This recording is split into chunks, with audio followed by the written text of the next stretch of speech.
probably one of the greatest things in life is social connection. And I know the youngsters can do it on their video games. I've watched Caleb have a blast with his friends on his video games, but there's something to do with that eyeball to eyeball, just to let somebody see a real life smile and to let them know you care. Welcome to the Up Your Average podcast, where Keith and Doug give no-nonsense advice to level up your life. So buckle up and listen closely to Up Your Average.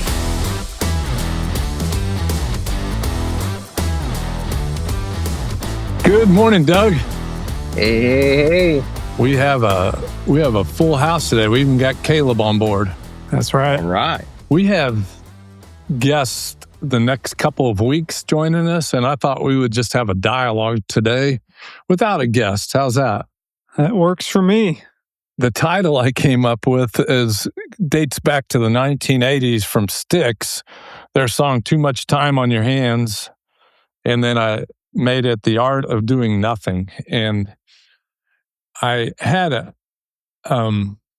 motivation thinking about that, and I was thinking of the economics for young couples today. One of our realtor friends put a post out there on the internet that the first-time home buyers now are 40 years old. We see demographics consistently that people aren't having kids. And so there's something that's shifted over time. And I wanted to hit the rewind button, Doug, and go back to the 1960s and 70s. And then we'd spring forward to the 2000s for Caleb. But I was just thinking, what was life like prior to what people think is normal today? And part of this I was doing some research for an Anchor article on how much square footage per person in a house there was when I was growing up versus today, and whether more square footage actually improved your quality of life. And I think probably all of us know the answer to that question, don't you? Probably depends on the day. Sometimes more square footage sounds pretty good. More square footage could reduce crime, maybe some murders or something in the house or something. But yeah, you're exactly right. One of the things Connie has caught me doing, and this is me being just forthright with all of you, is she'll come into the room and I'll be having a full-blown conversation, and it'll be with my AI. And so a lot of the research I do these days, instead of going to the library, I just have full-blown conversations. I don't know. How do you guys do your AI? Do you type it or do you talk to it, or how do you do that? I think for me, it depends on what I'm doing. I'll talk to it sometimes, like if I have a question in the car or if I'm like cooking dinner or something. But for the most part, I feel like I just type it out.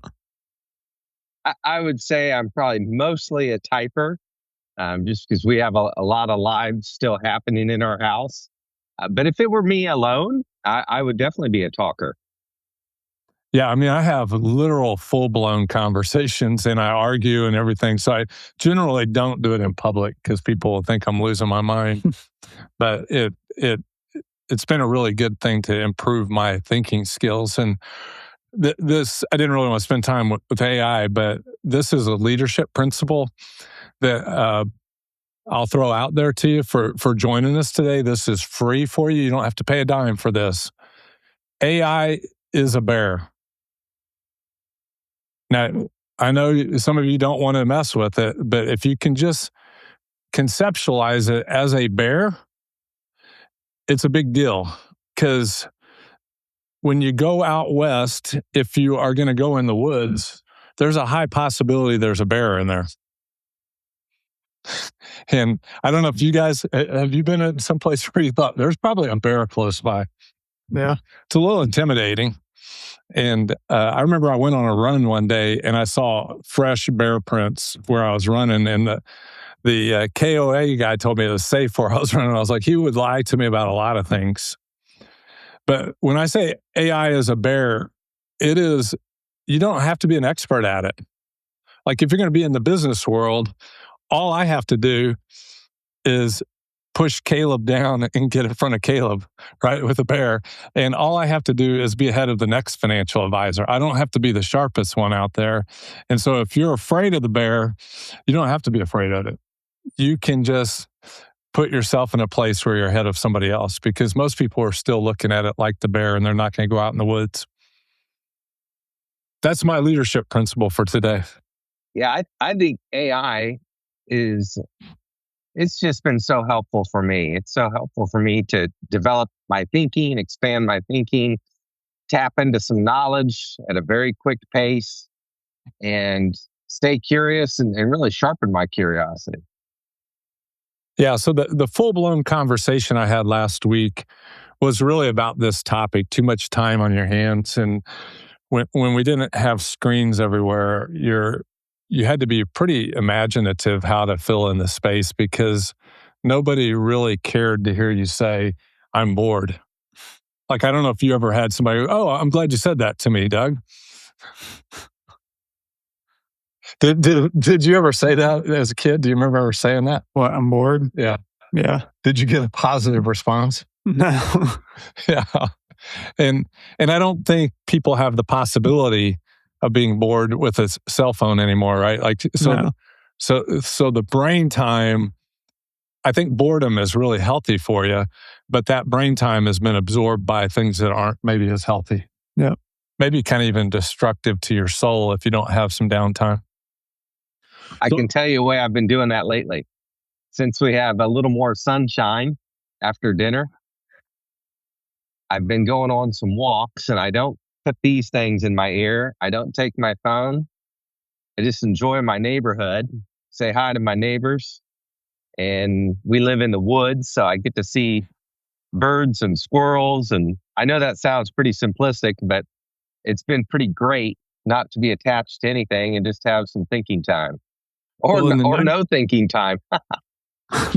Yeah, in the 1960s, when I was a kid, Michael Beverly and I would race to get up in the morning on the summers, and we would grab our shovels and start digging in his backyard. Like, this is pre 811 call. I don't even think there was buried things too much back then, but we would go sunrise to sunset, and we never really needed anybody to tell us what to do. We were always curious, and so I thought I would take our friends back to the 1960s and 70s and point out some unique things, and then maybe go with some dialogue about that. In the 1970s, late 60s, you had a shared family car. I don't know if you remember that in your time, Doug, but it was a big deal when we went from the Oldsmobile Vista Cruiser to the Vista Cruiser and an old beat-up Volkswagen. So we went to kind of 1.5 is what we did. We were big time. With the shared family car, you had less expense and you had more family time, because you had to get a ride. You didn't split everybody up, right? So everybody was together more. Often then you had one income, maybe 1.5. And so you had smaller places because you only had one income, and you had less stuff because you only had one income. And so those things they cause creativity and imagination. Like, I know it, like on a snowy day, literally, bread bags were part of your glove system. Like, it sounds weird, but that was how it was back then. It was like, I'm going out. I'm not staying inside. I'm going to put these stupid bread bags on with a rubber band around it. I'm going out. You had to know stuff back then. Like, you didn't repair, you replace things, or you didn't replace things, you repaired them. You didn't hire people to do stuff. You had to do it yourself because there just wasn't the cash flow. And so people in the neighborhood knew stuff. Like, we didn't have garages in my neighborhood. We had carports, and there was constantly a car up on jacks, and somebody, both houses across the street, they were constantly working on cars. And I don't even know the last time I've seen that, but it was kind of interesting. You knew everybody in the neighborhood knew stuff, and you also knew your neighbors, right? This was the kind of the one that kind of cracked me up was my dad and my uncle were both engineers, and so we were probably one of the first ones in the neighborhood with a television, particularly a colored television, because Uncle Bill worked at RCA, and it might have been like that Johnny Cash song. Was it a Johnny Cash song where he stole the parts every day and he built a Cadillac or something? I don't know where the parts came from, but we had a colored TV before that was cool. And my dad would say to me, why would you watch someone else make a living? Like, why would you come in and watch TV when you could go out and do something? And I always thought that was stupid when I was a kid, but the older I got, I go, oh, kind of makes sense, which it's kind of the same thing with these, right? Like, the more time you look at that, you're watching somebody else make a living and you're not really expanding your horizons. So the kickoff of the conversation is I want to talk about your unscheduled childhood. Like, as a kid, Doug, in the 70s and the early 80s, what would you do with your time before you put it in front of a screen?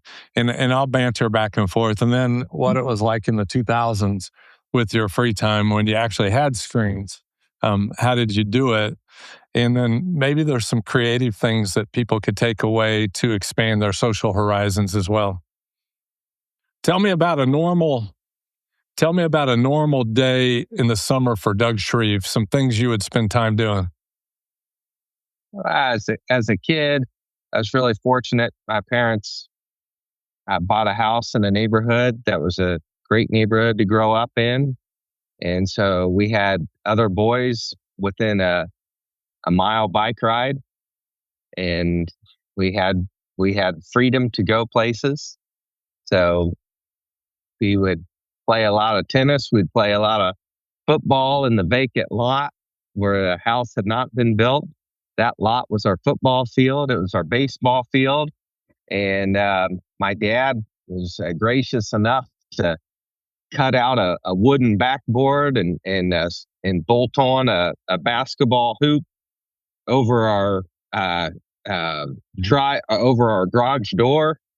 And so spent a lot of time dreaming of playing for the Muncie Central Bearcats in some fashion or another. Now tell me this, Doug.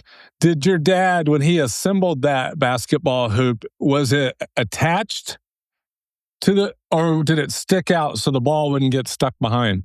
No, I don't remember that. That's funny. We weren't engineers, so we didn't even think about that. Yeah.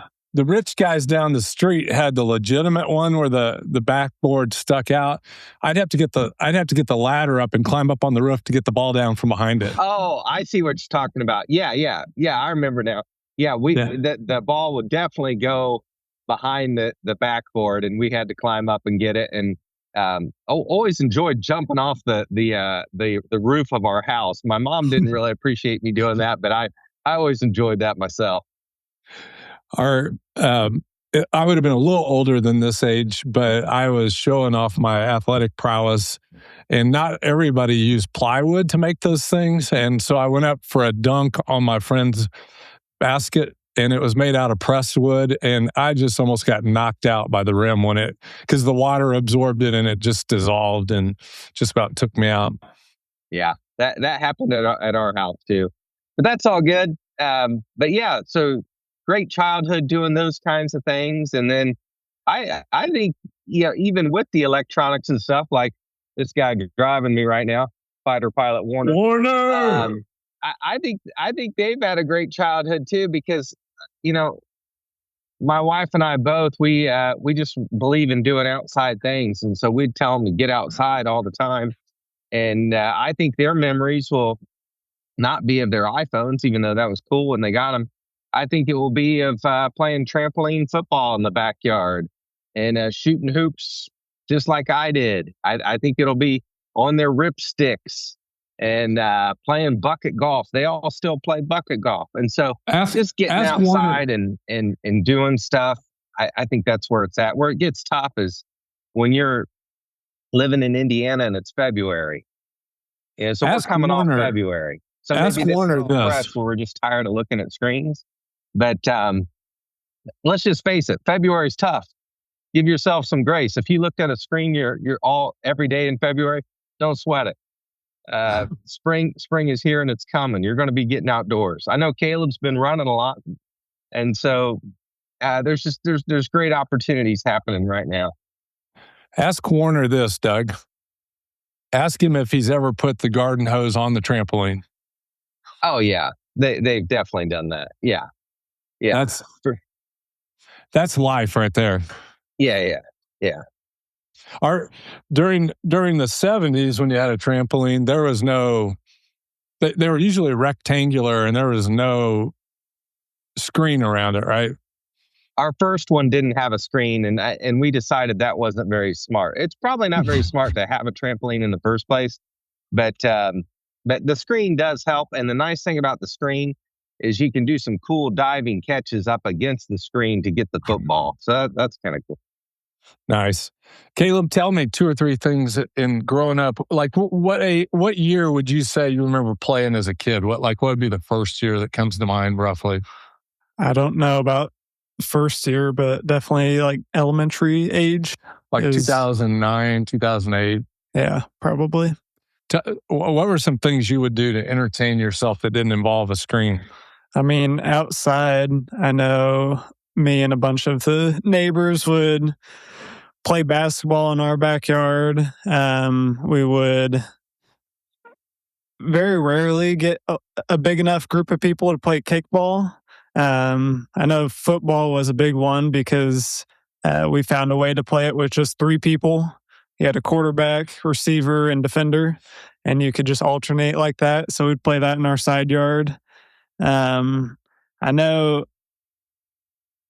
the 2 other things that came to mind were when it was nighttime, we'd play flashlight tag around the neighborhood. So we'd go and hide around, and the person seeking everyone would have a flashlight, and if you got in the line of the flashlight, you were out. And I think the last one is over in the cul-de-sac. It was just all dirt and everything, and we made a couple trails for the bike and a couple ramps, so we'd just go around that little track and ride the bike. I love it. So bicycles, I think, are probably, that's probably a thing that I would encourage people of all generations to immerse the kids in that. Just the bicycles form some creativity, I think. Yeah. I love especially if you have the freedom to use them. Yeah. I love seeing kids ride wheelies. I love seeing them ride them. Like when they're learning to ride, they ride them into a bush. All of that's just good stuff. We just literally had to do things outside. And I grew up on a street in Evansville called Lombard, and it's a mile long. It starts at the south end with projects. Just north of that is duplexes. Just north of that is 12 to 1,500 square foot houses.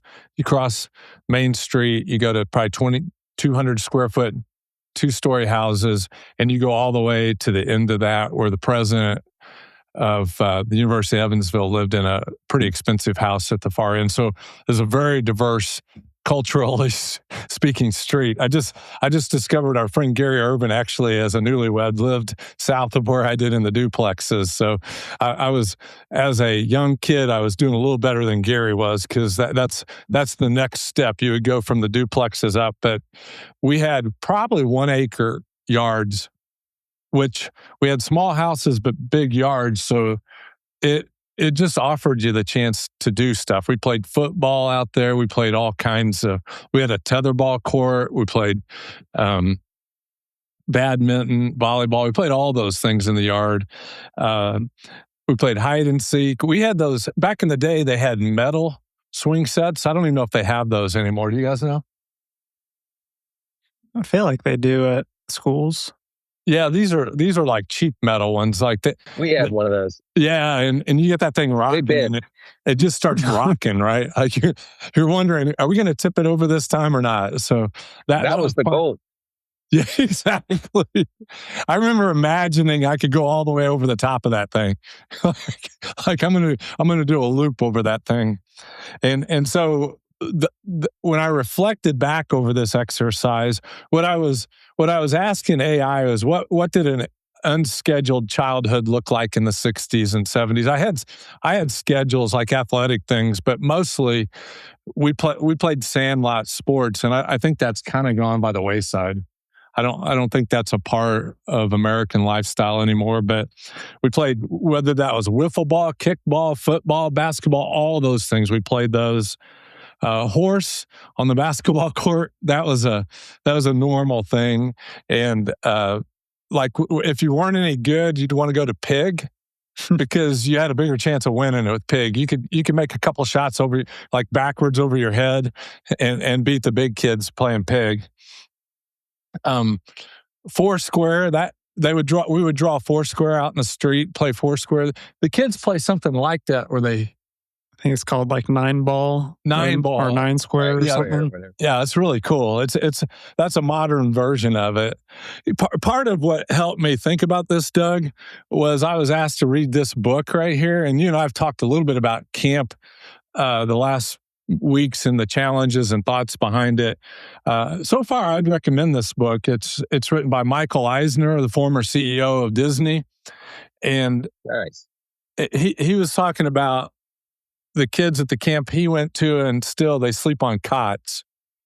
And like, my kids aren't going to sleep on a cot. Like, I'm going to, and camp is a version of what childhood was like, right? Like, people like to go to camp because they're forced outside.